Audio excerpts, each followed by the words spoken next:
بسم الله الرحمن الرحيم.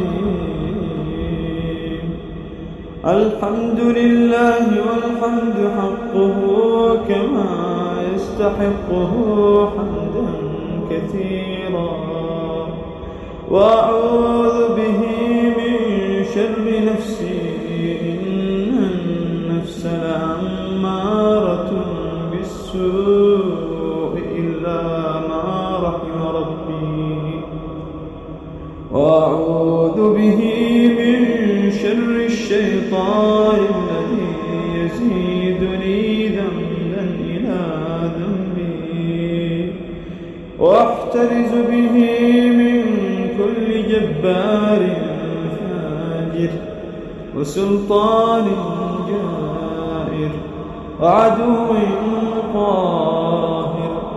اللهم اجعلني من جندك فإن جندك هم الغالبون، واجعلني من حزبك فإن حزبك هم المفلحون، واجعلني من أوليائك فإن أولياءك لا خوف عليهم ولا هم يحزنون. اللهم أصلح لي ديني فإنه عصمة أمري، وأصلح لي آخرتي فإنها دار مقري،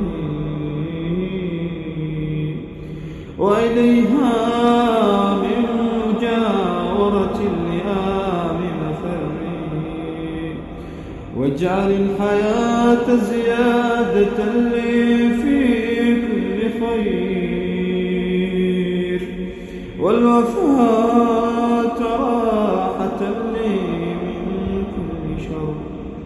اللهم صل على محمد خاتم النبيين وتمام عدة المرسلين، وعلى آله الطيبين الطاهرين وأصحابه المنتجبين. وهب لي في الثلاثاء ثلاثا، لا تدع لي ذنبا إلا غفرته، ولا غما إلا أذهبته، ولا عدوا إلا دفعته، بسم الله خير الأسماء،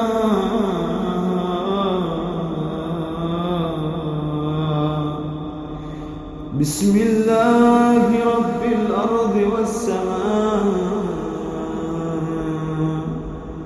أستدفع كل مكروه أوله سخطه، وأستجلب كل محبوب أوله رضاه، واختم لي منك بالغفران يا ولي الإحسان.